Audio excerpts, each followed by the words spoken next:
जर हवी तुम्हा सुंदर धरा हसरे गगन, ही सृष्टी घालते साद तुम्हा देते स्मरण.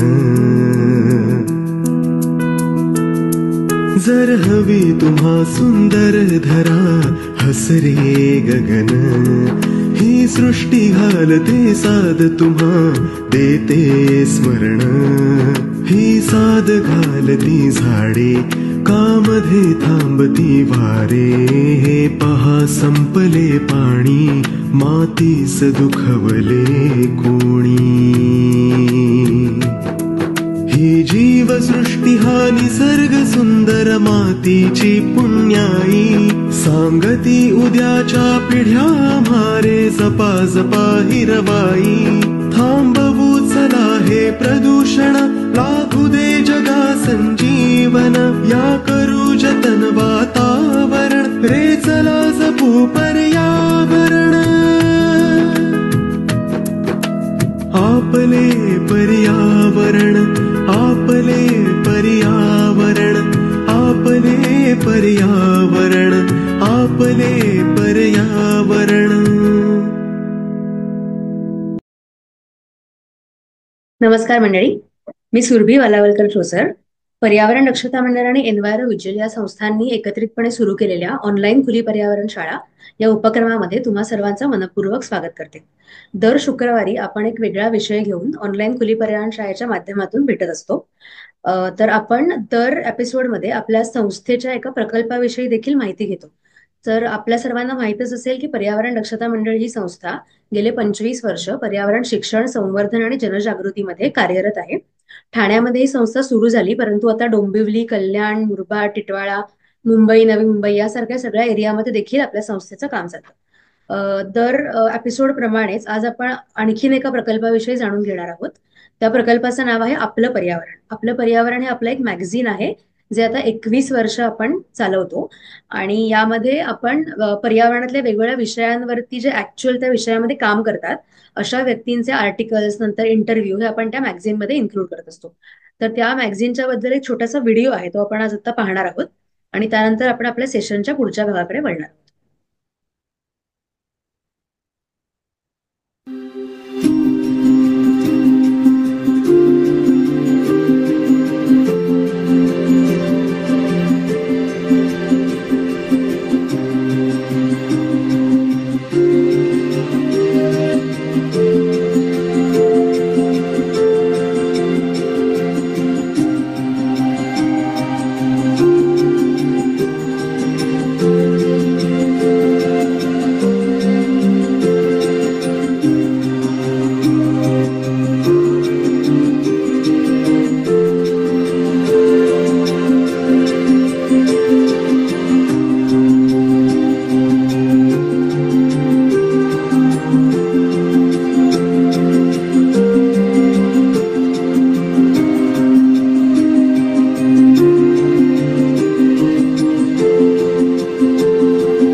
आपण सर्व नक्कीच या आपल्या पर्यावरणाचे मेंबर्स होऊ शकता.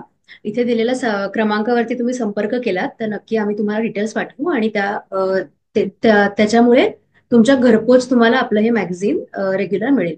आणि लवकरच आपण ई मॅगझिन देखील सुरू करत आहोत. आपली जी वेबसाईट आहे www.पर्यावरण.org ह्याच्यावरती आपलं ई मॅगझिन अवेलेबल असेल. तेही तुम्हाला लवकरच मिळेल. आता आपण आपल्या कार्यक्रमाच्या पुढच्या भागाकडे वळूया.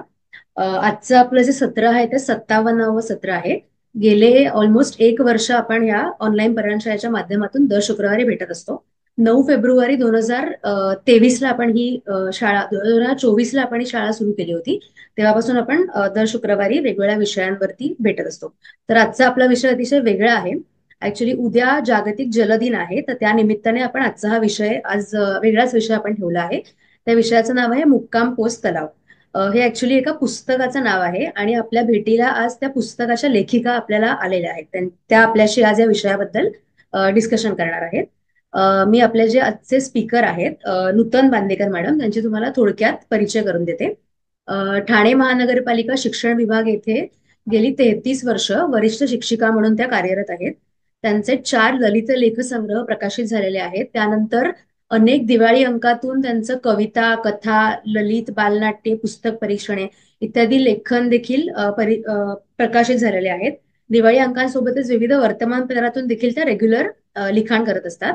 आणि मुक्कामपोस्ट तलाव हे पुस्तक त्यांचं ठाणे शहरातील तलावांबद्दलचं पुस्तक आहे. ठाणे शहर आणि त्याच्या आसपासचे जेवढे तलाव आहेत ते तलाव त्यांनी स्वतः जाऊन शोधून, म्हणजे काही काही तलाव तर आपल्या लिस्टमध्येही नाही आहेत, तर ते तलाव त्यांनी जाऊन तिकडे शोधले स्वतः आणि त्या तलावांवरती एक इंटरेस्टिंग पुस्तक लिहिलेलं आहे. ज्या पुस्तकाविषयी आपण आज जाणून घेणार आहोत त्या पुस्तकात तलावांचा इतिहास देखील आहे आणि तलावांची सद्यस्थिती काय आहे याविषयी त्यांनी भाष्य केलेलं आहे. त्यानंतर या त्यांच्या एकूण शिक्षण आणि या पर्यावरणातल्या कार्याबद्दल त्यांना अनेक पुरस्कार देखील प्राप्त झाले आहेत. त्यापैकी 2007 मध्ये त्यांना ठाणे महानगरपालिकेतर्फे आदर्श शिक्षिका महापौर पुरस्कार प्राप्त झाला आहे. त्यानंतर 2017 मध्ये ठाणे गौरव पुरस्कार, त्या सोबत 2022 मध्ये स्मार्ट टीचर अवॉर्ड आणि 2023 मध्ये पुढारी सन्मान देखील त्यांना प्राप्त झालेला आहे. अशा अनेक पुरस्कारांच्या त्या मानकरी आहेत. यासोबतच अजून एक सांगायचं म्हणजे त्यांची जी शाळा आहे त्या शाळेच्या टेरेसवरती त्यांनी एक खूप छान टेरेस गार्डनिंग केलेलं आहे आणि मुलांच्या मदतीने त्या ऑर्गॅनिक फार्मिंग देखील त्या टेरेसवरती करतात. असे अनेक त्यांचे म्हणजे उपक्रम आहेत. त्याविषयी सांगत राहिलं तर पूर्ण लेक्चर त्याच्यामध्ये जाईल. तर फार वेळ न घेता मी मॅडमना अशी विनंती करते की त्यांनी आपल्या आजच्या विषयाला सुरुवात करावी. आजच्या विषयाचं नाव आहे मुक्काम पोस्ट तलाव.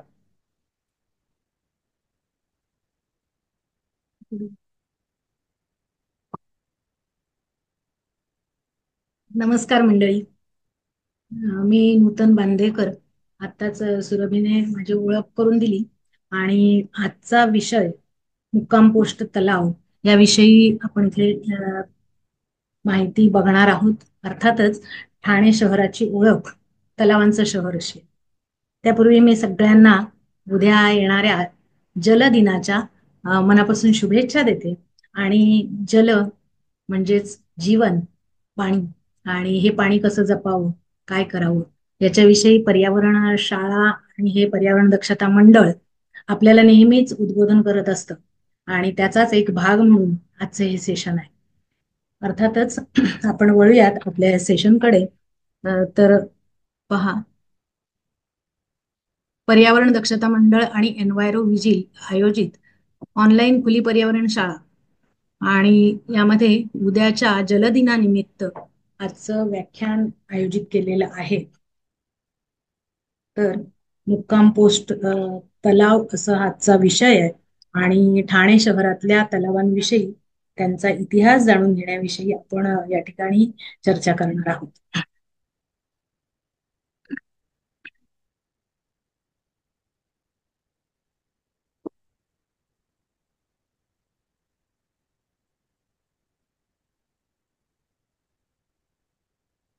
तर हे आहे पुस्तक मुक्काम पोस्ट तलाव. आपण कित्येक जणांनी पाहिलं देखील असेल, वाचलं देखील असेल. तर या पुस्तकामध्ये ज्या तलावांचा आढावा किंवा ज्या तलावांची ओळख करून दिली गेली आहे ते ठाणे शहरात आज मितीला, आज 2025 मध्ये अस्तित्वात असलेले हे 42 तलाव आहेत. आणि ही 42 तलावांची या ठिकाणी लिस्ट आपल्याला दिसत असेल. तर अगदी मासुंदा हा आपला लाडका तलाव ठाण्यातला, तिथपासून तर सीपी तलाव वागळे इस्टेटला आहे आणि हा अगदी म्हणजे तिथे गेलात तर मैदान दिसतं आपल्याला, पण तो तलाव जिवंत आहे आणि म्हणून त्याच्याविषयी देखील इथे माहिती आहे. तर हे 42 तलाव आज ठाण्यात आहेत आणि म्हणून शिलाहार काळामध्ये जे तलावांचं शहर म्हणून हे ठाणे शहर प्रसिद्ध झालं किंवा श्रीस्थानक तेव्हाचं, तर ते आज देखील तलावांचंच शहर आहे. आणि आज देखील 42 तलाव त्यापैकी आपल्याला जागोजागी भेटतात. फक्त आपल्याला त्यांच्याशी संवाद साधणं किंवा त्यांच्यापर्यंत आपण पोहोचणं गरजेचं आहे. तर बघूयात आपण पुढचे तलाव. तर यामध्ये सगळ्यात पहिल्यांदा आपण विचार करणार आहोत ठाणे शहराचा. तर ठाणे शहराचा इतिहास म्हणजे ज्या काही इतिहासाचे जे काही पुरावे सापडतात उत्खननामध्ये किंवा आता सुद्धा नवीन नवीन इमारती बांधताना सुद्धा पायामध्ये खाली खणले असताना म्हणजे खोदकाम होतं त्यावेळेला काही म्हणजे वस्तू म्हणा किंवा मूर्ती म्हणा अशा सापडतात, शिलालेख सापडतात. आणि त्याचा जेव्हा अभ्यास केला जातो तेव्हा आपल्याला ठाणे शहराचा इतिहास पाठीमागे घेऊन जातो.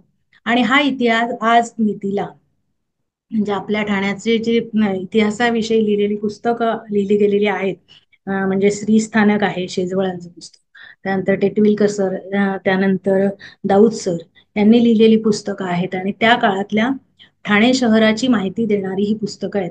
तर त्या पुस्तकांचेच संदर्भ आपण घेतले आणि थोडंसं आजूबाजूला डोळे उघडून पाहिलं तर आपल्या लक्षात येतं की ठाणे शहर हे शिलाहार काळ म्हणजे ठाणे शहराचा हा अगदी श्रीमंत काळ म्हणता येईल, सुवर्ण काळ म्हणता येईल असा होता. आणि खरंच ठाणे शहर त्याच्या आधीचं आणि त्याच्यानंतरचं याच्यात खूप मोठा फरक या शिलाहार काळामध्ये झालेला आहे. आणि त्यामध्ये बिंब राजा हा ठाणे शहरामध्ये पहिल्यांदा राजधानीचं ठिकाण म्हणून त्याने ठाणे शहर निवडलं. आणि त्या काळचं साष्टी नावाने ओळखला जाणारा हा प्रदेश त्याने श्रीस्थानक असं नाव, त्याच्याही पूर्वीपासून कदाचित असू शकेल, पण श्रीस्थानक याची ओळख त्यावेळेला झाली. आणि हे इसवी सन 1815 ते 1265 एवढ्या काळामध्ये म्हणजे जवळजवळ 400 वर्षांच्या या काळामध्ये, 400-450 वर्षांच्या काळामध्ये शिलाहार राजांनी आपल्या ठाण्यावर राज्य केलं. आणि या काळात खूप मोठे बदल झाले आणि त्यातलाच एक महत्वाचा बदल म्हणजे आपल्या ठाण्यात दिसणारे तलाव. थोडक्यात सांगायचं म्हटलं तर या शिलाहार राजांनी म्हणजे पहिला बिंब राजा, त्यानंतर त्यांचा पणतू जयदेव राणा आणि त्याच्यानंतरचा पुढचा काळ यादव काळ. तर या काळात म्हणजे आपल्या लक्षात येतं की जयदेव राणाच्या काळात सुद्धा काही तलाव खणले गेलेले आहेत. बिंबराजापासून झालेली सुरुवात आहे आणि या काळामध्ये एकूण 60 पेक्षा जास्त तलाव ठाण्यामध्ये खोदले गेले. अर्थातच खूप आपल्याला म्हणजे आश्चर्य वाटू शकतं किंवा आपण विचार करू शकतो यावर की या एवढ्या पूर्वीच्या काळात म्हणजे 1200 वर्षांच्या मागे गेलं तर ठाण्याच्या म्हणजे ठाण्यात आलेल्या बाहेरून आलेले हे बिंबराजा, तर त्यांनी ठाण्याचं लोकजीवन, ठाण्याचं सामाजिक जीवन त्या काळातलं याचा अभ्यास केला होता. त्याच्याविषयी त्यांना आदर होता आणि ठाण्यामध्ये म्हणजे त्यांनी त्या काळातल्या त्या जनतेला किंवा तिथल्या लोकांना, ठाण्यातल्या मूळचे इथले जे रहिवासी होते तर हा जो कोळी आगरी समाज त्या काळातला होता, तर त्यांना म्हणजे शेतीकडे वळवावं किंवा त्यांना चांगल्या प्रकारे जीवनमान द्यावं याच्यासाठी त्यांनी त्या काळात विचार केला होता. आणि त्यासाठीच तर त्यांनी या लोकांना पाण्याची व्यवस्था व्हावी म्हणून हे तलाव खणले. अर्थातच ठाण्याचं भौगोलिक जे चित्र तुम्ही पाहता तर ठाण्याच्या एका बाजूला येऊरच्या डोंगर रांगा आपल्याला दिसतात आणि दुसरीकडे मात्र ठाण्याची खाडी दिसते. तर येऊरकडे पडलेला पाऊस अर्थातच विज्ञानाच्या नियमानुसार डोंगरावर पडलेला पाऊस हा वाहत वाहत जाऊन खाडीला मिळतो. आणि खाडीला मिळत असताना मध्ये त्याच्या प्रवाहामध्ये किंवा त्याच्या प्रवाहाच्या रस्त्यामध्ये जिथे जिथे सखल भाग, सखल याचा अर्थ खोलगट, खोलगट भाग जिथे जिथे असेल त्या त्या ठिकाणी पाणी साचतं आणि बाकीचं जास्तीचं पाणी येते वाहत पुढे जातं. आणि हे जे खोलगट भाग होते हे सगळे शोधून त्यांना तलावांचं रूप देणं म्हणजे तलाव खणणं आणि म्हणजे तलाव तयार करणं. हे तलाव त्या बिंब राजाच्या काळात तयार झाले. अर्थातच बिंबाख्यान हे जे आहे, बिंबाख्यान याचा अर्थ बिंबराजाच्या काळातला इतिहास सांगणारं आख्यान म्हणजेच ग्रंथ. तर तेव्हा सांगितलं गेले, त्याच्यात सांगितलेलं आहे की जयदेव राणाच्या कारकिर्दीत ठाणी यासी एक एकाने तळे बांधो आरंभिले. म्हणजे एक तळ ठाणियास म्हणजे ठाणे शहरामध्ये बांधण्याचं ठरवलं. ठाणे म्हणजे ठिकाण त्यावेळेचं. तर या ठिकाणी एक तळ बांधायचं ठरवलं आणि असं एक करता करता 60 पेक्षा जास्त तलाव आणि या तलावांना धार्मिक अधिष्ठान किंवा एक प्रकारे चांगल्या प्रकारचं ते जोपासले जावेत तलाव, याच्यासाठीच बिंबराजाने प्रत्येक तलावाच्या बाजूला तत्कालीन तेव्हाच्या काळातल्या ग्रामदेवतांची मंदिरं उभी केली. तसंच स्वतः शिलाहार ही जी कारकीर्द आहे किंवा शिलाहारचे राजे आहेत हे शिवोपासक होते आणि त्यामुळे त्यांनी शिवाचं मंदिर म्हणजेच महादेवाची मंदिरं प्रत्येक तलावाच्या बाजूला उभी केली. ही तलाव म्हणजे प्रत्येक तलावाला असा इतिहास आहे की त्याच्या बाजूला महादेवाचं मंदिर आहे आणि या शंकराच्या मंदिराच्या बाजूला हा तलाव, अगदी तलावाच्या म्हणजे मंदिराच्या पायरीला लागून तलाव त्यावेळेला बांधले गेले. अर्थातच आपण जर थोडंसं लक्षात घेतलं तर याच्या मागे अनेक गोष्टी आहेत. एकतर समाजाच्या किंवा लोकांच्या मनामध्ये या म्हणजे त्यावेळेच्या काळात तरी सगळीच लोक म्हणजे धार्मिक अधिष्ठान असलेली असायची बऱ्यापैकी आणि या धार्मिक अधिष्ठान असल्यामुळे मंदिरात जाताना पाय स्वच्छ धुवून मंदिरात जाणं हा एक प्रघात होता. दुसरी गोष्ट त्याच्यासाठी पाणी आवश्यक. दुसरी गोष्ट म्हणजे मंदिराच्या आवारात तलाव असल्यामुळे त्या तलावाच्या पाण्यामध्ये काही म्हणजे दुष्कृत्य म्हणा किंवा वाईट गोष्टी फेकणं, कचरा टाकणं जे आजच्या काळात आपण म्हणतो, तर या गोष्टी निश्चितपणे होणार नाहीत ही त्यावेळेची धारणा होती आणि त्यामुळे हा पवित्र तलाव, मंदिराच्या आवारातला तलाव म्हणजे ते कुंड मानलं जायचं आणि ते पवित्र मानलं जायचं. तर हे त्यावेळेला गृहीत धरून प्रत्येक मंदिरासमोर हे तलाव उभे केले गेले आणि त्या तलावामध्ये पुष्करणी म्हणजे कारंजी, तर ही कारंजी प्रत्येक तलावामध्ये होती. तसंच ते जे कुंडासारखे हे तलाव बांधलेले होते म्हणजे त्याच्यामध्ये तलावात उतरता येईल आतमध्ये असं पायऱ्या असलेले तलाव बांधलेले होते आणि या सगळ्या तलावांचं त्या काळात पावित्र्य जपलं जात होतं. अर्थातच तुम्ही म्हणाल हे सगळं इतिहासाच्या पुस्तकात कुठून आलं, तर हे सगळं आलं म्हणजे त्याचे पुरावे आपल्याला सापडले आणि परदेशी पर्यटक व्यापाराच्या उद्देशाने किंवा पर्यटनाच्या उद्देशाने त्या काळात सुद्धा भारतामध्ये मध्ययुगाच्या काळात आलेले होते आणि त्यांनी आपल्या प्रवास वर्णनं जेव्हा लिहिली इकडून गेल्यानंतर तर ती प्रवास वर्णनं आजही उपलब्ध आहेत आणि त्याचा अभ्यास करूनच हे सगळं. आता त्यातले प्रमुख काही प्रवास वर्णने ज्याच्यामध्ये ठाण्याच्या तलावांचा आणि त्याच्या धार्मिक अधिष्ठानाचा जिथे उल्लेख आहे किंवा शिलाहार काळ बिंबराजा, जयदेव राणा, यादव काळ याची माहिती त्याच्यामध्ये आहे असे काही पुरावे देणारे इंग्रज पर्यटकांचे किंवा इटालियन म्हणा, फ्रान्स प्रवासी आहेत, रशियन प्रवासी आहेत, तर त्यांची जी प्रवास वर्णन आहेत त्यामध्ये याचे उल्लेख आहेत. पहा इथे 1502 मध्ये इंग्रज पर्यटक लुडविगो व्हर्डेमा नावाचे आलेले होते. त्यानंतर 1673 मध्ये फ्रायर, त्यानंतर 1695 मध्ये इटालियन प्रवासी गॅमेल्ली करेरी आणि रशियन प्रवासी निकिटन. 1695 साल म्हणजे 200 वर्षाच्या नंतरचा काळ. त्यानंतर 1720 मध्ये इंग्रज प्रवासी हॉमिल्टन आणि फ्रान्स प्रवासी ॲक्वेटिल ड्यू पॅरा आणि फोर्ब्स अशा या प्रवास म्हणजेच पर्यटकांनी आपल्या प्रवास वर्णनात या सगळ्या तलावांचा उल्लेख केलेला आहे. तसंच आणखीन काही पुरावे सापडतात ते म्हणजे उत्खननात सापडणारे शिलालेख. आपल्याला माहिती असेल की तलाव जेव्हा आपण त्यातला गाळ काढतो, तलावाची सफाई होते, तर ठाण्यातल्या काही तलावांच्या सफाईमध्ये अशा प्रकारचे शिलालेख, ताम्रपट आपल्याला सापडलेले आहेत. तसंच देवदेवतांच्या मूर्ती देखील सापडल्या. तर पहा त्यावेळेचे आपल्या ठाण्यातले महत्वाचे जे तलाव आहेत शिलाहार राजांनी बांधलेलेच, तर हे सगळे तलाव या 42 तलावांमध्ये येतातच. पण त्यापैकी सगळ्यात महत्वाची मोठी शिवमंदिरं असणारे म्हणजे शिवमंदिराच्या लागून असणारे तलाव ज्यांना धार्मिक अधिष्ठान प्राप्त झालंय त्यावेळेला ते खूप महत्वाचे तलाव मानले गेलेत आणि खूप मोठे तलाव हे होते. तर त्यापैकी सगळ्यात महत्वाचं म्हणजे आपला कौपिनेश्वर मंदिर म्हणजे ठाण्यातलं ठाण्यातलंच नव्हे तर महाराष्ट्रातलं सगळ्यात मोठं हे शिवलिंग आहे. आणि या कौपिनेश्वर मंदिराला लागून असलेला मासुंदा तलाव, ज्याचं नाव त्या काळात मासवंदा असं होतं. त्यानंतर उथळेश्वर, हा उथळेश्वर म्हणजे उत्तरेश्वर आज त्याला नाव दिलेलं आहे. उथळसर भागामध्ये आहे पुढेच. सिद्धेश्वर, सिद्धेश्वर हा मासुंदा तलावापासून तसं काही अंतरावरच आहे, जवळच आहे. त्यानंतर मुंब्रेश्वर, मुंब्रेश्वर हा मुंब्रा भागामध्ये आहे. मुंब्र्याचा जो डोंगर आहे आपला पारसिकचा, त्या डोंगराच्या पायथ्याला आहे. खिडकाळेश्वर हा खिडकाळीला म्हणजे ठाण्याकडून डोंबिवलीकडे जाताना शेवटचा जो टोक आहे त्या ठिकाणी खिडकाळी नावाचं गाव आहे. तर ते खिडकाळेश्वर हे तिथलं ग्रामदैवत किंवा त्या ठिकाणचं महादेवाचं मंदिर आजही खूप प्रसिद्ध आहे. अर्थातच दूर दूरून लोक त्या ठिकाणी येत असतात. तसंच रायलेश्वर नावाचं आपल्या ठाण्यामध्ये वागळे इस्टेटच्या या भागामध्ये रायलेश्वर नावाचं मंदिर आहे, तेही तलावानजीक आहे. तसंच ग्रामदेवता म्हटलात तर शीतला देवी, काळका देवी, जागमाता, जरीमरी, जाखाई, वाघजाई, पलाया देवी, रायला देवी या सगळ्या ग्रामदेवता त्या काळातल्या देवी या सुद्धा अं, या तलावांच्या बाजूला असलेली ही मंदिर.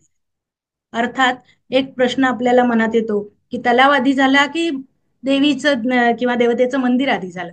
तर ह्या दोन्ही गोष्टी एकाच वेळेला समकालात झालेल्या आढळून येतात. इतिहासाची पानं आपण चाळली तर लक्षात येतं की ह्या दोन्ही गोष्टी म्हणजे मंदिर आणि त्याच्या बाजूला तलाव अशी ही सांगड या बिंब काळामध्ये घातली गेली. तर त्यातला हा जो तलाव आहे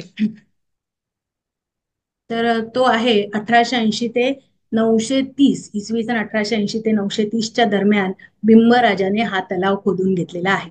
आणि याचं आधीचं नाव होतं मासवंदा. आणि याची सगळ्यात म्हणजे माहिती जी आहे सविस्तर ठाणे शहराची आणि या तलावांविषयी सुद्धा मंदिरांविषयी, तर ती महिकावतीची बखर नावाची जी सगळ्यात जुनी बखर, सगळ्यात म्हणजे इतिहासाचे पुरावे देणारी ही बखर आहे. त्या काळात बखरी लिहिल्या जायच्या आणि ही बखर महिकावतीची बखर नावाची जी बखर आहे त्याच्यामध्ये आपल्याला हे सगळं वर्णन सापडतं, ज्याच्यामध्ये श्री स्थानकाचं सविस्तर वर्णन आणि कौपिनेश्वराच्या मंदिरापर्यंत या तलावाचा विस्तार त्या काळात होता याची माहिती त्यामध्ये मिळते. तसंच 1858 साली म्हणजे अगदी अलीकडच्या काळात गांधी उद्यान आणि शिवाजी मैदान, तसंच मधला हमरस्ता आणि आता अगदी म्हणजे 20-21च्या काळात तर वरून एक पूल सुद्धा झालाय, ब्रिज, या तळावपाळी आपण म्हणतो त्या एरियामध्ये. आणि हे सगळं 1818 साली झालंय, गांधी उद्यान, शिवाजी मैदान आणि रस्ता. आणि त्यामुळे कौपिनेश्वराचं मंदिर आणि तलाव यांच्या म्हणजे ह्या दोन गोष्टी विभागल्या गेल्या. अर्थात हे सगळं एकत्र होतं. कौपिनेश्वराच्या मंदिराच्या मागच्या बाजूपर्यंत मंदिरापर्यंत हा तलाव होता, मात्र तो मागे हटला गेला कारण यामध्ये बऱ्याच गोष्टी ह्या ठाण्याचा म्हणजे काय म्हणतो आपण प्रगती होत असताना या गोष्टी त्या ठिकाणी आलेल्या आहेत. तर कौपिनेश्वराचं आधीचं नाव जे होतं हे उत्तरेश्वर असं होतं त्या काळात. आणि महाराष्ट्रातलं सगळ्यात मोठं शिवलिंग म्हणजे त्याचा आकार बघितला तर 12 फूट व्यास आणि 4.3 फूट अशी उंची आहे या शिवलिंगाची. आणि सगळ्यात मोठं हे शिवलिंग असल्यामुळे आजही त्याचा म्हणजे तेच महादेवाचं शिवलिंग आहे, पण त्याचा प्रसिद्धी जी आहे ही आज ठाणेकरांचं ते आराध्य दैवत आहे असं म्हणायला हरकत नाही. कारण आपल्याला तिथले उत्सव जेव्हा असतात किंवा श्रावण महिना असतो, तसंच महाशिवरात्री उत्सव असतो, त्या काळात तुम्ही पाहाल तर प्रत्येक ठाणेकर त्या ठिकाणी नतमस्तक होत असतो आणि या मंदिराला भेट देत असतो. तसंच पलीकडच्या बाजूने मंदिराच्या दारात आता त्या बाजूनी म्हणजे मार्केट परिसर, बाजार झालाय, म्हणजे दुकानं वगैरे असल्यामुळे त्याचं जे मंदिराचं प्रवेशद्वार आहे ते अगदी स्तिमित झालंय. आणि त्याच्या समोर नंदी आहे, खूप मोठा नंदी त्या ठिकाणी आपल्याला बघायला मिळतो. हा त्या काळातला नंदी त्या मंदिराच्या शेजारीच म्हणजे पूर्वीपासूनचा आहे आणि तो त्या मंदिरा इतकाच जुना आहे अर्थातच. आणि या परिसरामध्ये आणखीन 12 मंदिरं आजूबाजूला होती, आजही त्यातली काही आपल्याला दिसतात. दत्ताचं मंदिर आहे, रामाचं आहे, आपलं हनुमानाचं मंदिर आहे, तर देवींची मंदिरं आहेत, अशी मंदिरं त्या परिसरात आहेत आजही. आणि त्या मंदिर हा परिसर म्हणजे एक प्रकारे तीर्थक्षेत्राचं स्वरूप त्याला तिथे होतं, आजही आहे. आणि त्याच्या बाजूला मात्र त्या काळी बिंबराजाचा स्वतः त्याने राजवाडा तिथे निर्माण केला होता. तो राजवाडा मात्र आज अस्तित्वात आपल्याला दिसत नाही, म्हणजे जवळ राजवाडा होता. यानंतर पुढे जाऊयात. दुसरा तलाव असाच खूप महत्वाचा आहे आपल्याकडे, तो म्हणजे सिद्धेश्वर तलाव. हा सिद्धेश्वर तलाव आताचा नवीन जो आपला ईस्टर्न एक्सप्रेस हायवे आपण म्हणतो, त्या हायवेला लागून, अगदी सर्व्हिस रोडला लागून लगेचच आहे खरं म्हणजे. आणि तो सिद्धेश्वर तलाव नावानेच तो एरिया देखील प्रसिद्ध आहे. आणि पाच पाखाडी किंवा नितीन कंपनी जो एरिया आहे तिथून पाच पाखाडीच्या पुढच्याच भागात हा सिद्धेश्वर तलाव आहे. तर हा तलाव मात्र आपल्याला तिथे अगदी तलावाच्या जवळ गेल्याशिवाय दिसत नाही. त्याची कारण अनेक आहेत, आपण बघणार आहोत. तर या तलावाचा आपण आधी इतिहास समजून घेऊया की 1162 साली या तलावाचं क्षेत्रफळ अंदाजे 105 एकर इतकं होतं. 105 एकर म्हणजे किती विस्तीर्ण हा तलाव होता. आणि आता मात्र 1996 साली ते 20 एकर इतकं झालंय. आणि 96 साली 20 एकर होतं, आणि आता मात्र फक्त 2 एकराच्या आसपास हा तलाव उरलाय. मग झालं काय, तर त्या तलावामध्ये लोकांनी बाजूने भर टाकून घरं बांधली आणि हा तलाव आकसत गेला, छोटा होत गेला. आणि छोटा होत म्हणजे तलाव नाही छोटा होत गेला, आपण त्याला छोटा छोटा करत गेलो अर्थातच. अं, बघा, मे 1995 साली तलावाचं जेव्हा साफसफाईचं आणि गाळ काढण्याचं काम सुरू होतं, त्यावेळेला तिथे अनेक गोष्टी सापडल्या. अनेक गोष्टी म्हणजे देवदेवतांच्या मूर्ती, काही विरगळ आणि शिलालेख असे त्या ठिकाणी सापडले. आणि त्याचबरोबर एक सगळ्यात महत्वपूर्ण अशी मूर्ती सापडली, ती म्हणजे ब्रह्माची मूर्ती. इथे तुम्हाला दिसत असेल स्क्रीनवर. तर ही ब्रह्माची जी मूर्ती आहे ही खूप वैशिष्ट्यपूर्ण आणि संपूर्ण भारतात एकमेव असलेली आहे. तर या ब्रह्माच्या मूर्तीविषयी थोडंसं जाणून घेऊयात, जे खूप इंटरेस्टिंग आहे. तर आज तुम्ही गेलात तर ती मूर्ती आपल्याला मंदिराच्या बाहेर काचेच्या एका कपाटामध्ये किंवा काचेच्या याच्यामध्ये आपल्याला शोकेसमध्ये ठेवलेली दिसते. आपण पाहू शकतो कधीही. तर ही मूर्ती, तिचा आपण जर अभ्यास केला तर ती 5 फूट उंचीची मूर्ती आहे. आणि अ, 4 मुखी असा हा ब्रह्मदेव आपल्याला तिथे दिसतो. तर साधारणतः आपण दत्ताच्या मूर्ती वगैरे 3 मुखी बघतो, पण 3 मुखांबरोबर पाठीमागच्या बाजूला सुद्धा एक मुख असलेली म्हणजे 4 मुखी, म्हणजे 4 मुखी याचा अर्थ 4 शीर डोके असलेला हा ब्रह्मा आहे. तसंच धीरगंभीर आणि प्रसन्न मुद्रेत असलेली ही प्रौढ व्यक्तिमत्वाची अशी मूर्ती आहे.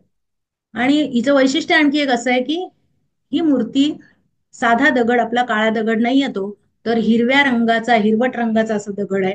आणि अप्रतिम असं वास्तुशिल्पाचा हा नमुना आहे.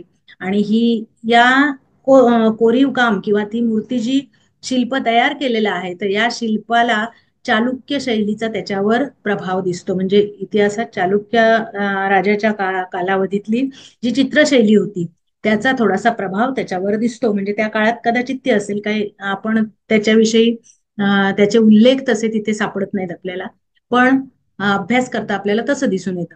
तसंच ही समपद आसनात उभी आहे, म्हणजे सरळ उभी आहे ती. आणि दोन्ही पाय सरळ ताठ उभे असून ती उभी आहे मूर्ती.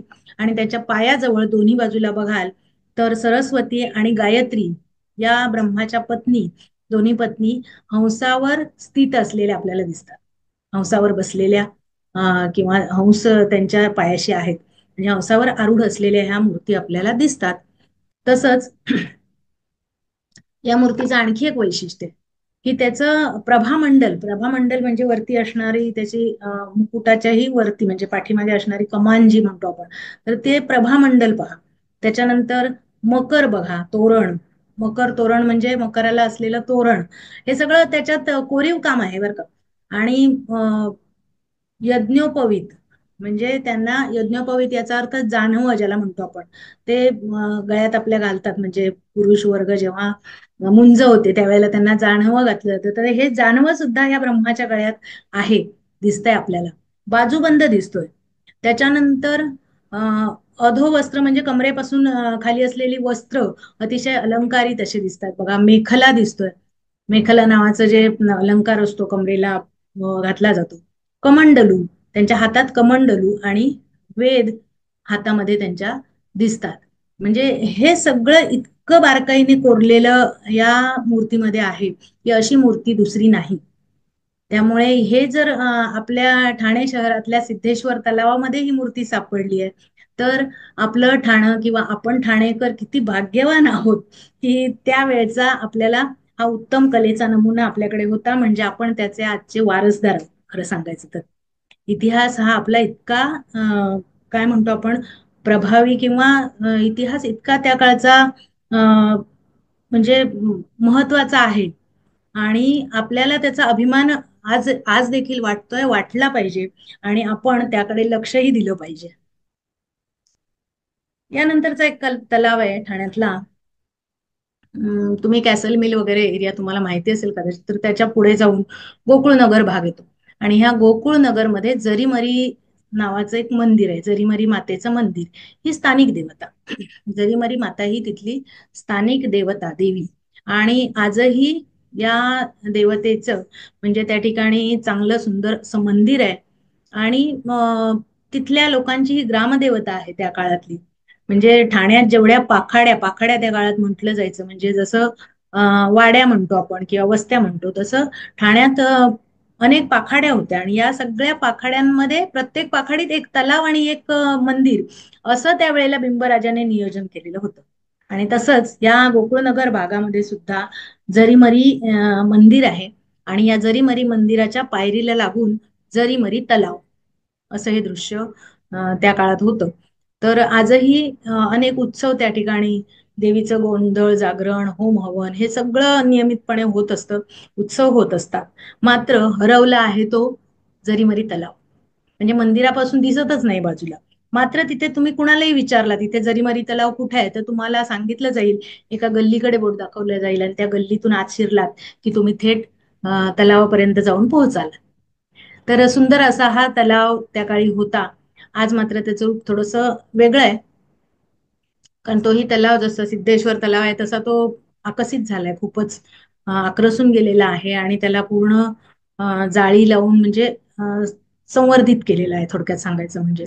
तर सन 1973 मध्ये खूप मोठं असं क्षेत्रफळ असणारा हा गोकुळनगरचा तलाव, जरीमरी तलाव, खूप म्हणजे गोकुळनगर एरियाचं वैभव होता असं म्हटलं तरी हरकत नाही. आणि आता मात्र त्याचा आकार खूप छोटा झालाय, पण अजूनही तो तलाव सुंदर असा अस्तित्वात आहे. त्याच्या आजूबाजूला खूप सुंदर झाडं आहेत, मोठमोठे वृक्ष आहेत. आणि तिथे येणारे पक्षी देखील अतिशय सुंदर दुर्मिळ असे पक्षी आपल्याला त्या ठिकाणी पाहायला मिळतात. म्हणजे आजही तलाव हा चांगला आहे असं म्हणायला हरकत नाही. आणि फक्त काय, तर तो मंदिराला लागून होता, तो मंदिरापासून थोडासा दूर गेलेला आहे. यानंतर आणखीन एक ठाण्यातला महत्वाचा तलाव आपल्याला सांगता येईल, म्हणजे जो इतिहास काळाचे पुरावे आपल्याला देतो किंवा आपल्याला इतिहासात घेऊन जातो असं म्हणायला हरकत नाही. तर हा तलाव आहे श्रीराम तलाव, कासार वडवलीचा. आणि कासार वडवलीला आपण गेल्यानंतर आता आपला जो बोरिवलीकडे जाणारा घोडबंदर रस्ता आपण म्हणतो, तर घोडबंदर रस्त्यापासून अगदी म्हणजे 1 किलोमीटर अंतर सुद्धा नसेल रस्त्यापासून तलावापर्यंत. आणि तिथे असलेलं मंदिर, तर हे तलावाच्या समोर दिसत असलेलं सुंदर असं मंदिर आहे. आणि त्या मंदिराचं नाव आहे श्रीराम मंदिर. आणि श्रीराम मंदिर म्हणजे श्रीराम, सीता, लक्ष्मण, हनुमान या मूर्ती तर तिथे आहेतच. तर ही जी चित्रामध्ये दिसते हनुमानाची मूर्ती आहे. आणि एक वैशिष्ट्यपूर्ण मूर्ती आहे ती म्हणजे शेषशाही विष्णूची मूर्ती, ज्याला शेषनारायण म्हणून आपण ओळखतो. तर सुमारे 600 इसवी सनाच्या सांस्कृतिक वारसा असलेलं हे श्रीराम मंदिर म्हणजे प्रसिद्ध आहे. खूप जुनं असं मंदिर आहे ते, 600 इसवी सनाचं तेव्हाचा वारसा जपणार. तर कशावरून समजतं आपल्याला हे, तर ही जी मूर्ती आपल्याला दिसते ना नारायणाची म्हणजे शेषशाही विष्णूची, तर त्याच्या पायाशी लक्ष्मी सुद्धा आहे बघा, लक्ष्मी माता सुद्धा बसलेली आपल्याला दिसते. तर अशी ही मूर्ती या तलावाच्या उत्खननात मागे सापडली. म्हणजे अगदी अलीकडच्याच काळात, म्हणजे 20व्या शतकात म्हणायला हरकत नाही. तर ह्या तलावाचा जेव्हा गाळ काढत होते आणि उत्खनन केलं, त्यावेळेला त्या ठिकाणी या सगळ्या मूर्ती सापडल्यात. म्हणजे हनुमानाची पण सापडली आणि ही शेषशाही विष्णू. तर शेषशाही विष्णूची देखील मूर्ती ही अतिशय सुंदर, विलोभनीय, प्रसन्न अशी आहे. आणि मेन म्हणजे ती सुद्धा जशी ब्रह्माची मूर्ती आहे तशी ही दुर्मिळ. म्हणजे संपूर्ण भारतात असे शेषशाही विष्णूची मंदिरं अगदी अत्यल्प, म्हणजे एक दोन मंदिरं आहेत, त्यात सुद्धा वैशिष्ट्यपूर्ण अशी ही मूर्ती आहे. त्याला नंतर हे रंगकाम वगैरे केलेलं आहे, पण ती मूर्ती सापडली ती उत्कृष्ट अशी म्हणजे दगडात कोरलेली मूर्ती आणि जशीच्या तशी, म्हणजे संपूर्ण मूर्तीच तशी आतमध्ये सापडली. म्हणजे हे खरं तर विशेष आपल्याला विचार करता आपल्या लक्षात येतं की ह्या मूर्ती म्हणजे तलावात का सापडल्या, तर त्याची अनेक कारणं असू शकतात अर्थातच. म्हणजे एकतर एवढ्या वर्षांच्या एवढ्या कालावधीमध्ये भूकंपासारख्या घटना घडल्या असतील की जेव्हा त्या काळची मंदिरं असतील, त्या काळचं सगळं म्हणजे वैभव असेल, हे जमिनीखाली गाडलं गेलं असेल. आणि नंतर म्हणजे तलावांच्या खाली ते आपल्याला सापडलं असेल.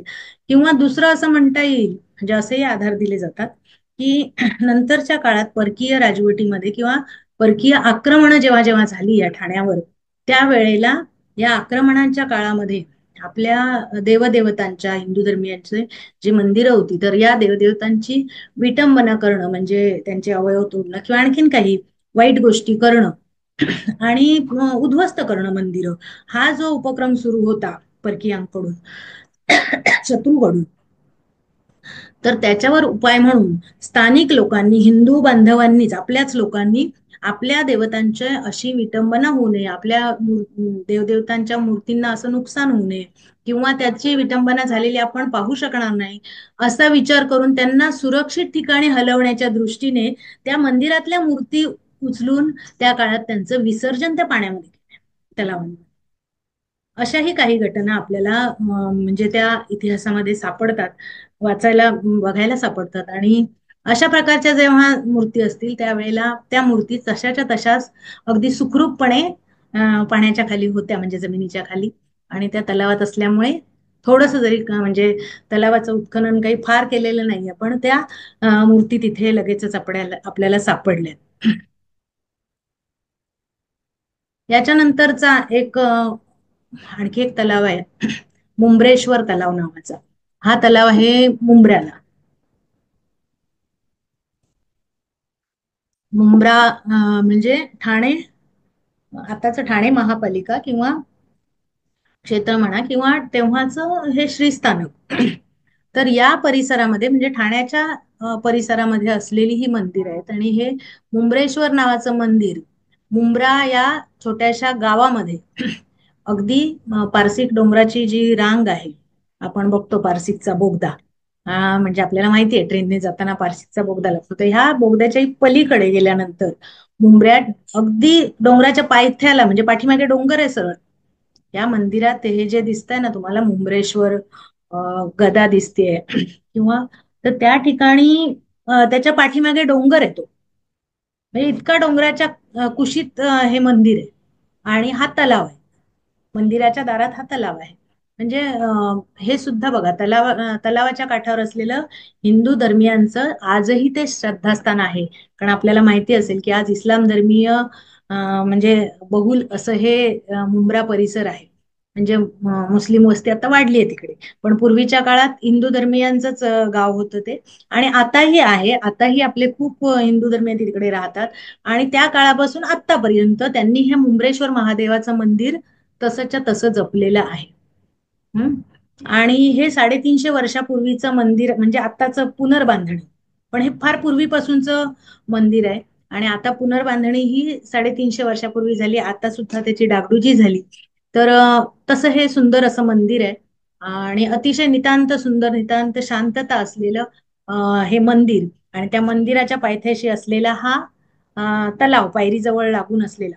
पण या पहा, तिथे सापडलेल्या महादेवाची पिंडी आणि समोर असलेला नंदी, श्री गणेश, त्यानंतर हनुमान, आणि मागील बाजूला, मंदिराच्या मागच्या बाजूला सापडलेली कालभैरवाची मूर्ती, जी या तुम्हाला स्क्रीनवर दिसत असेल पहा, अं, या 350 वर्षापूर्वी उत्खननात सापडलेल्या स्वयंभू अशा मूर्ती आहेत. अर्थातच त्या परिसरात उत्खननामध्ये सापडलेल्या ह्या मूर्ती आहेत. आणि हे जे आपल्याला कालभैरव मूर्ती वगैरे दिसते ना, तर ह्या सगळ्या मूर्ती जशाच्या तशा तिथे आहेत, जागेवर. म्हणजे त्यांना उचलून दुसरीकडे ठेवलेलं नाही. त्या स्वयंभू मूर्ती तशाच्या तशा सापडलेल्या आहेत. आणि आणखी एक वैशिष्ट्य म्हणजे हे जे शिवलिंग त्या ठिकाणी सापडलं, हे बेलाच्या झाडाखाली सापडलं. बेलाचं झाड ते अजूनही तिथे मोठं आहे विस्तारलेलं. तर त्या बेलाच्या झाडाखाली मुळ्यांमध्ये त्याच्या मुळं जी असतात खाली गेलेली, त्याच्या खाली हे शिवलिंग सापडलंय. त्यामुळे हे शिवलिंग आणखीनही आपल्या म्हणजे महत्वपूर्ण असं मानलं जातं.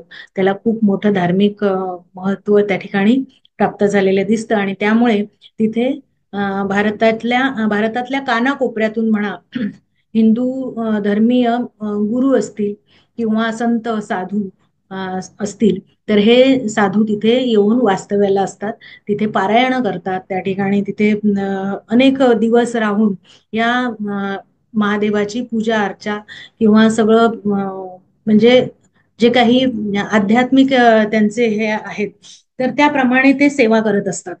तर ते लोक आपल्याला तिकडे भेटतात आणि ते सांगतात आपल्याला त्याच्याविषयी माहिती सुद्धा. मात्र या तलावाविषयी बघायला गेलं तर हा तलाव देखील पूर्वीच्या काळात, म्हणजे आम्ही पाहिलेला आहे आमच्या लहानपणीच्या काळात सुद्धा, तर खूप मोठा असा हा तलाव होता. आणि नैसर्गिक तलाव होता, कारण पारशी डोंगराकडचं पाणी येणारं ते त्या ठिकाणी साचत होतं. खूप मोठा तलाव होता. मात्र आता तो बांधकाम झालंय त्याचं. आणि बांधकाम झाल्यानंतर त्याचा आकार हा अतिशय आता कमी झालाय. आणि त्याच्यामध्ये सिमेंटचं बांधकाम असल्यामुळे, तसंच लोक निर्माल्य टाकतात त्याच्यात किंवा कचरा टाकतात. तर त्याच्यामुळे सुद्धा ते पाणी म्हणजे चांगल्या प्रतीचं आपल्याला बघायला मिळत नाही. तर ही गोष्ट सुद्धा खरी आहे अर्थातच. आणि निर्माल्य कलश तिथे आहे, पण लोक कलशात न टाकता तलावात टाकतात. त्याच्या मागे काय, पाण्यात विसर्जन करणं निर्माल्य याची भावना जी लोकांची आहे. तर तसंच बाजूला कबुतरांना दाणे टाकणं, हे जे प्रकार आहेत हे इथेही चालतात. पण या म्हणजे परिसर जो आहे, हा आपल्याला इतिहासाची साक्ष देणारा नक्कीच आहे. आणि तो आपण जपला पाहिजे असं म्हणजे सारखं वाटत राहतं. त्यानंतर आणखीन एक तलाव पुढचा आपल्याला बघता येईल, तो म्हणजे खिडकाळी तलाव.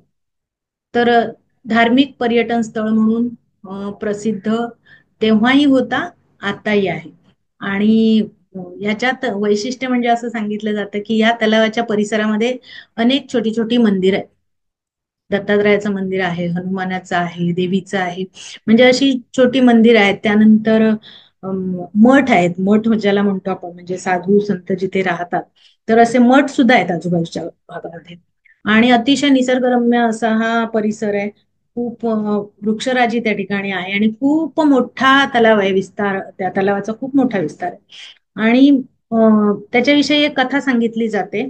म्हणजे ही पुस्तकातही आपल्याला मिळते आणि तिथे सांगतात लोक की अरण्यवासाच्या काळात युधिष्ठिर राजाच्या शिवपूजेसाठी, म्हणजे पांडव ज्या वेळेला भूमिगत झाले होते, तर त्या पांडवांच्या भूमिगताच्या काळात, म्हणजे भूमिगत झालेले असताना ते त्या परिसरामध्ये वास्तव्याला.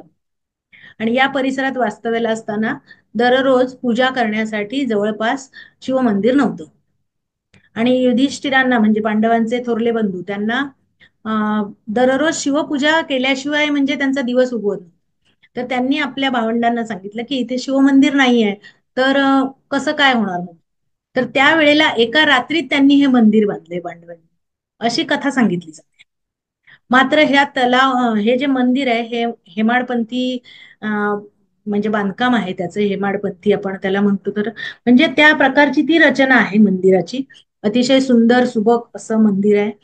काळ्या दगडात बांधलेलं, कोरीव अगदी. आणि त्याच्या आतमध्ये शिवलिंग आहे, ते सुद्धा अतिशय सुंदर असं शिवलिंग आहे या ठिकाणी. आणि ते त्याला जर प्रत्यक्ष पांडवांचा स्पर्श त्यावेळेला झाला असेल, तर त्याच्याहून दुसरं आणखी सुवर्ण काळ तो कोणता असेल. तर आपल्या इतिहासाचे म्हणजे ही जी पानं मागची आपण जेव्हा चालतो त्यावेळेला आपल्या लक्षात येतं की आपलं ठाणं किती भाग्यवान आहे. आणि आपण या ठाण्याचे नागरिक आहोत आजही. तर हे थोडं समजून घेणं खूप गरजेचं आहे.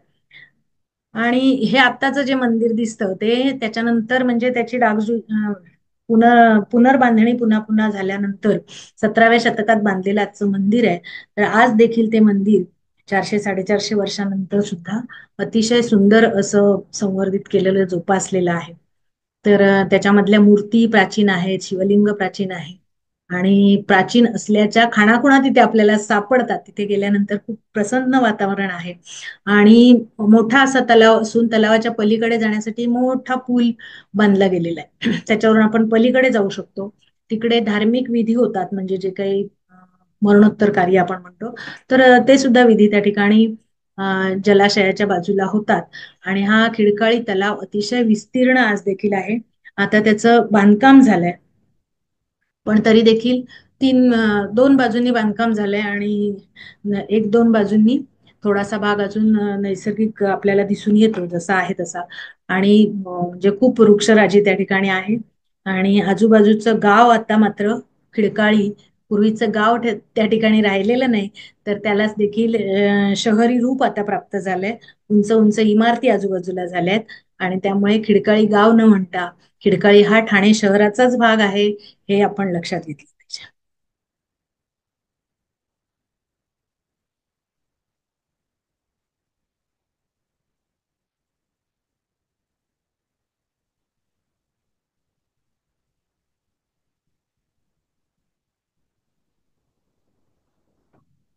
पुढची स्क्रीन येत नाहीये का? स्क्रीन येत नाही. अच्छा.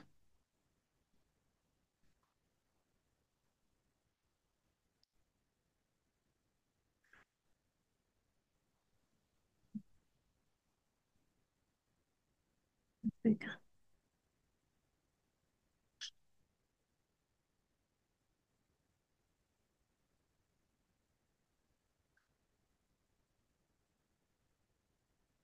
तर हे सगळे तलाव जे मी आता सांगितले, हे 5-6 तलाव आहेत. हे इतिहासाच्या खाणाखुणा आजही जपणारे आणि आपल्याला ठाण्याचं ऐतिहासिक रूप दाखवणारे, तसंच इतिहासातलं ठाण्याचं महत्व आणि त्या काळाची संपन्नता आपल्यासमोर आणणारे असे तलाव आहेत. त्याच्या व्यतिरिक्त सुद्धा असलेले बाकीचे तलाव जे आहेत, 42 तलाव मी आता तुम्हाला सांगितले, तर या 42 तलावांपैकी बाकीचे तलाव सुद्धा प्रत्येक तलावाच्या ठिकाणी प्रत्येक तलावाची अशी एक कथा असते, वेगळे पण असतं. त्या प्रत्येक तलावाच्या बाजूला असलेली तिथली स्थानिक देवदेवता असतात, म्हणजे मंदिरं असतात छोटी मोठी. तर म्हणजे आता रायला देवी तलाव म्हटलं तर त्याच्या बाजूला रायलेश्वराचं मंदिर आहे, दुसऱ्या बाजूला रायला देवीचं मंदिर आहे. तर हे सुद्धा खूप वैशिष्ट्यपूर्ण अशी मंदिर आहेत आणि तो तलाव देखील अतिशय विस्तीर्ण असा जलाशय आहे आणि दोन्ही बाजूला त्याचे दोन, म्हणजे रायलेश्वर हे महादेवाचं मंदिर, रायला देवी हे ग्रामदेवतेचं मंदिर. अतिशय सुंदर असं हा परिसर आहे रायला देवीचा. तर या ठिकाणी म्हणजे सगळ्याच आता उपवनला आपण गेलो तर उपवनला सुद्धा इच्छापूर्ती अशा गणेशाचं मंदिर आहे. म्हणजे आपण नवसाला पावणारा देव असा म्हणतो, म्हणजे ती सुद्धा गणेश मूर्ती त्या ठिकाणी मोठी एक गणेश मूर्ती आणि त्याच्या पायाशी जवळच छोटी गणेश मूर्ती, आणि ती छोटी जी गणेश मूर्ती आहे ती त्या तलावात सापडलेली आहे, म्हणजे तलावाच्या पाण्यामध्ये. तर तो सुद्धा इच्छापूर्ती करणारा असा गणेश मानला जातो. ते सुद्धा खूप छान असं मंदिर आहे. तर ह्याला कोलशेतला गेलं तर तिथे सुद्धा जरीमरीचं मंदिर आहे. बाळकुंचा शिवाजी तलाव आहे, तर तिथे वाघजाईचं मंदिर आहे. प्रत्येक मंदिराच्या समोर म्हणजे बाहेर तुळस असते किंवा तुळशी वृंदावन असतं, दीपमाळ असते, म्हणजे ह्या ठरलेल्या गोष्टी आहेत. पण त्या दीपमाळा त्या काळातल्या अतिशय सुंदर तशाच्या तशा श्रीराम तलावाला आपल्याला दिसून येते, खिडकाळी तलावाला दिसून येते. म्हणजे ह्या गोष्टी इतिहासाची साक्ष देणाऱ्या आणि आजही इतक्या काळानंतर त्या तशाच्या तशा स्वरूपात आपल्याला उभ्या असलेल्या दिसतात. त्या संवर्धित करणं अर्थातच हे जरी म्हणजे सांस्कृतिक भाग असला तरी त्याच्या बाजूला असलेला तलाव देखील तितकाच महत्वाचा आहे आणि तो संवर्धित करणं हे आज काळाची गरज आहे. तसंच कोलशेतचा तलाव म्हटलं मी, आणखीन मोगरपाड्याचा तलाव आहे. त्या तलावाचा आकार तर बदामाच्या आकाराचा आहे, हार्ट शेप म्हणतात तसा. आणि त्याच्या बाजूला सुद्धा तिथे जरीमरी मातेचं मंदिर आहे सुंदर असं. तर असे प्रत्येक तलावाच्या बाजूला मंदिर आहेत. तिथे कचराळी तलाव आहे आपला पाचपाखाडीमध्ये. तर तिथे सुद्धा गणपती मंदिर सुंदर असं आहे. तर ह्या ज्या गोष्टी आहेत म्हणजेच तलावाला धार्मिक अधिष्ठान देण्याची जी गोष्ट आहे ही अतिशय विचारपूर्वक त्या काळात केली गेलेली आहे. आणि आजही ती तशाच प्रकारे लोकांच्या भावना त्याच्याबद्दल आहेत. पण मात्र मंदिर देवदेवता हा भाग सोडला तर त्याच्या बाजूला असणारा तलाव हा आजही अतिशय गरजेचा आहे. त्या काळात जसा होता त्याही पेक्षा कितीतरी प्रमाणात आज गरजेचा आहे. तो संवर्धित करणं हे गरजेचं आहे काम, आणि ते करण्याची जबाबदारी देखील आपली सगळ्यांची आहे, सगळ्या ठाणेकरांची आहे. असं म्हटल्याशिवाय राहता येत नाही. आता या सगळ्या तलावांकडे बघत असताना किंवा तिथे भेट देत असताना एक जबाबदार नागरिक म्हणून म्हणा किंवा एक व्यक्ती म्हणून आपल्याला काय वाटतं, तर हे तलाव संवर्धित होणं निश्चितपणाने गरजेचं आहे. तर त्यावर उपाय म्हणून म्हणजे जेव्हा मी हे पुस्तक लिहिलं याचा अर्थ एक वर्षभर लागून मला हे तलाव शोधून त्यांच्याविषयीची माहिती गोळा करून एक एक लेख त्याच्याविषयी लिहावा लागला ते, आणि त्यानंतर तो पुढारी वर्तमानपत्रामध्ये प्रसिद्ध झाला. आणि 1 वर्षाच्या नंतर 42 तलाव जेव्हा पूर्ण झाले त्याच्यानंतर मी त्याचं पुस्तक झालं अर्थातच.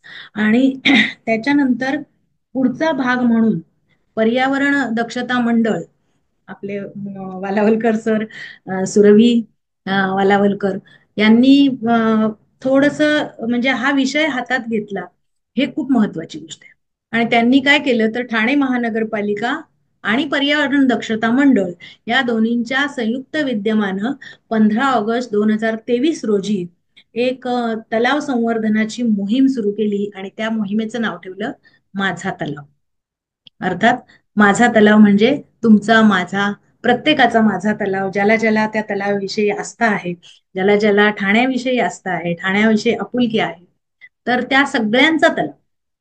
आणि ठाण्यातला प्रत्येक तलाव एकच नाही, किंवा मासुंदाच तलाव माझा आहे असं नाही, तर ठाण्यातला प्रत्येक तलाव हा माझा तलाव आहे.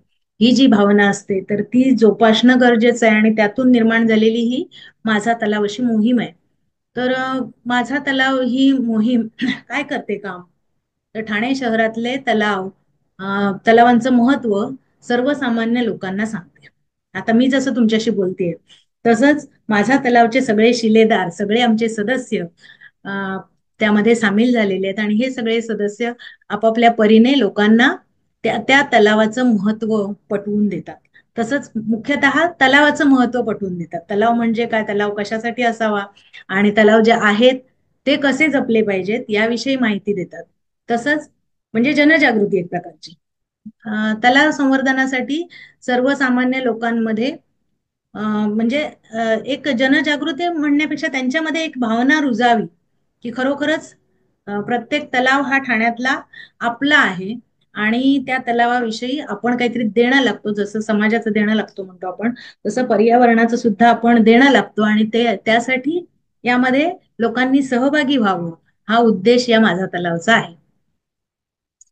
त्यानंतर शाळेतल्या विद्यार्थ्यांना म्हणजेच मोठी माणसं जे त्यांना आपण एकदा सांगून दोनदा सांगून आपण त्यांना समजेल, पण शालेय विद्यार्थी जो वयोगट आहे लहान मुलांचा, तर या वाढत्या वयामध्ये त्यांच्यावर हा संस्कार होणं फार गरजेचं आहे. अर्थातच संस्कार म्हटल्यानंतर फक्त म्हणजे अभ्यासक्रम शिकवणं आणि संस्कार म्हणजे मूल्य संस्कार करणं त्यातलाच एक भाग आहे पर्यावरण संवर्धन, आणि त्याचाच एक भाग आहे जलसंवर्धन, जे आपण आज उद्याच्या जलदिनानिमित्त आज आपण त्याविषयी चर्चा करत आहोत. तर जलसंवर्धन म्हणजेच ठाण्याच्या दृष्टीने तलाव, कारण ठाण्यामध्ये तलावांची संख्या खूप आहे, आणि या तलावांमुळे ठाण्याला काय फायदे होतात आपल्याला, तर ठाण्याचं मुळात आधी तापमान कमी राहतं.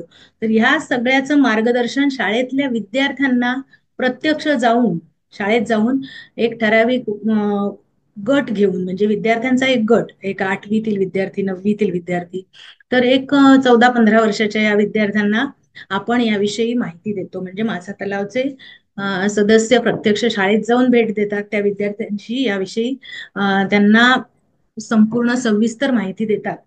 तसंच त्या विद्यार्थ्यांना, त्या शिक्षकांना तलावाचं महत्व तर सांगतातच, पण नजीकचा तलाव जो जवळचा तलाव आहे तिथे जाऊन म्हणजे अक्षरशः भेट दिली जाते, तलावाच्या भोवती मुलांना नेलं जातं आणि तिथली निरीक्षणं नोंदवायला सांगितलं जातं. निरीक्षणं नोंदवली जातात, कोणते पक्षी दिसले, पाण्याचा रंग कसा दिसला आणि हा तलाव कसा आहे, किती मोठा आहे, काय इथे झाडं कोणती दिसतात, इथे काय आजूबाजूला काय काय चालतं, काय चालायला म्हणजे काय असायला हवं, काय नसायला हवं, ह्या गोष्टींची माहिती मुलांना दिली जाते, जेणेकरून त्यांचा एक दृष्टिकोन तयार होईल पर्यावरणाकडे बघण्याचा, तलावांकडे बघण्याचा आणि जैवविविधतेकडे बघण्याचा.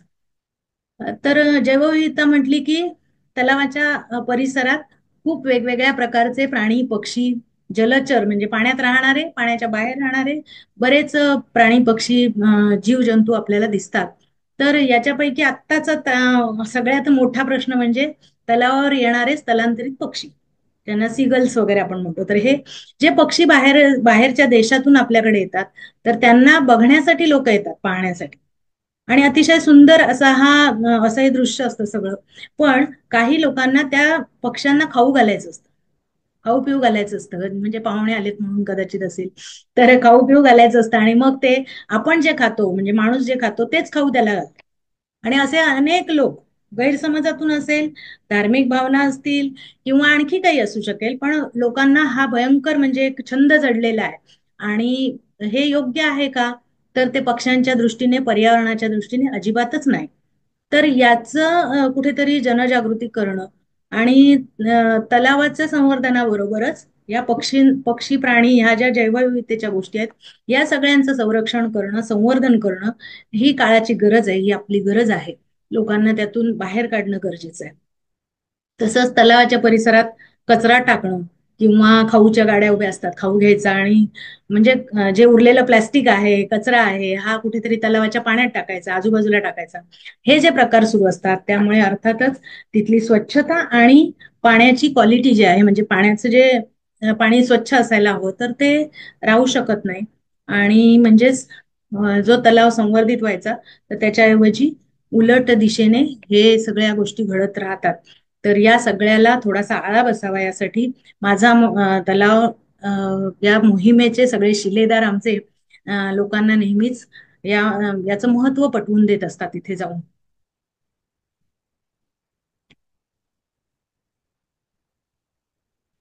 तर म्हणजे सर्वसामान्यतः आपण काय करावं, या तलावांचं, ऐतिहासिक अशा तलावांची जी जबाबदारी आपल्यावर आज आहे, तर या तलावांचं संवर्धन करण्यासाठी सर्वसामान्य साध्या माणसांनी जाऊन काय करावं, तर आपल्या आसपासच्या तलावाला नियमितपणे भेट द्यावी. कधी ना कधी आपण म्हणजे मॉर्निंग वॉकला जा, इव्हिनिंग वॉकला जा किंवा सुट्टीच्या दिवशी फिरायला जा, तर पण त्या तलावाला फेरी मारल्यानंतर तिथे काय करावं, तर तिथले तलावाचं, परिसराचं निरीक्षण करावं. ज्या चांगल्या गोष्टी असतात त्याचा आनंद घ्यावा, नाही का? आणि ज्या गोष्टी नको आहेत किंवा चुकीच्या घडतायत, तर त्याच्याविषयीची माहिती माझा तलावला कळवावी किंवा ठाणे महापालिकेला कळवावी. तसंच माझा तलाव मोहिमेत सगळ्यांनी सहभागी व्हावं. तर असं एकूणच म्हणजे ह्या आपल्या ठाणे शहराला मिळालेलं हे वरदान म्हणजे हे तलाव आहेत आणि त्याला असणारं धार्मिक अधिष्ठान, म्हणजे जेणेकरून आपल्या मनात त्या देवतेविषयी जितकं म्हणजे आदर किंवा धार्मिक भावना आपल्या आहेत, तशाच ह्या तलावांविषयी सुद्धा तितकाच आदर, तितकीच आत्मीयता असणं गरजेचं आहे. आणि ती जोपासण्याचा किंवा ती जागी करण्याचा प्रयत्न माझा तलाव मोहीम करते. त्यामुळे आज या पर्यावरण दक्षता मंडळ आणि एन्व्हायरो विजिल या संस्थांनी मिळून आजचं हे जे सेशन घेतलेलं आहे, हे अतिशय महत्वाचं असं आहे तलावांच्या बाबतीत. आणि मला वाटतं बरंच विवेचन झालंय, तर यानंतर मी आपली रजा घेते. पण तत्पूर्वी प्रश्नोत्तरांचं सेशन मला वाटतं त्यानंतर असावं. धन्यवाद. मनपूर्वक धन्यवाद नूतन मॅम. तुम्ही घर बसल्या आपल्या सर्व पार्टिसिपंट्सना तलावांची सफरच घडवून आणली, त्याबद्दल खूप खूप धन्यवाद. आपल्या पार्टिसिपंट्स पैकी कोणाला काही प्रश्न असतील तर त्यांनी स्वतःला अनम्यूट करून प्रश्न विचारायला हरकत नाही.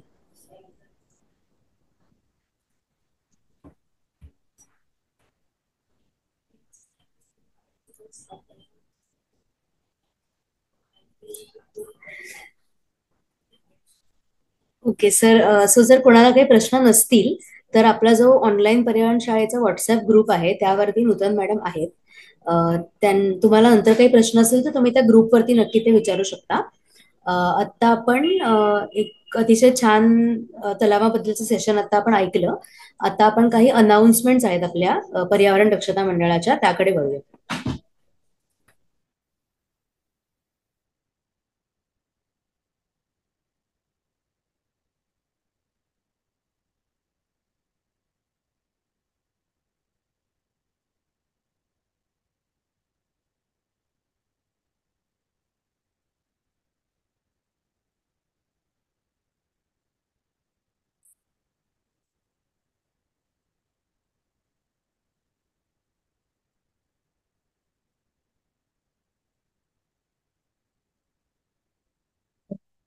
मगाशी मी उल्लेख केला की उद्या जागतिक जलदिन आहे, परंतु आज देखील एक अतिशय महत्वाचा दिवस आहे, तो म्हणजे जागतिक वन दिन.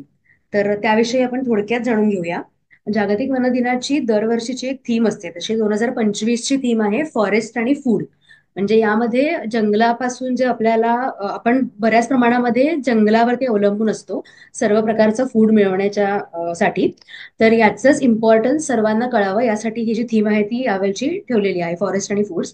यामध्ये लोकल कम्युनिटीचा देखील खूप मोठा सहभाग आहे, कारण की असेही अजूनही काही कम्युनिटीज आहेत जे पूर्णपणे अजून फॉरेस्टवरती अवलंबून आहेत.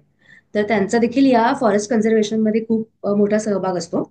आणि यामध्ये ग्लोबल फूड सिक्युरिटी आणि हेल्दी फॉरेस्ट असं हे दोन त्याला या दोघांचा संबंध यामध्ये सांगितलेला आहे. त्यानंतर तिकडचे जे लाईव्हलीहुड्स आहेत त्यांना देखील याच्यातून ते सस्टेन होतात, तिकडचे लाईव्हलीहुड्स. आणि बायोडायव्हर्सिटी प्रमोट करणं हा देखील एक ह्याचा उद्देश आहे, की जसं आपण फॉरेस्ट जर कन्झर्व्ह केलं तर त्याच्यामधली जी बायोडायव्हर्सिटी आहे म्हणजे पक्षी प्राणी, आताच मगाशी आपण बायोडायव्हर्सिटी विषयी ऐकलं, तर ती देखील या फॉरेस्टच्या मुळे कन्झर्व्ह होऊ शकते. जसं की आपण हॅबिटॅट जर कन्झर्व्ह केला तर आतमधले जे सजीव आहेत ते देखील कन्झर्व्ह होतात. तर हाच या इंटरनॅशनल डे ऑफ फॉरेस्टचा उद्देश आहे. आणि सर्वांनी आपण नक्की हा दिवस आपापल्या पद्धतीने साजरा करावा अशी मी सर्वांना विनंती करते.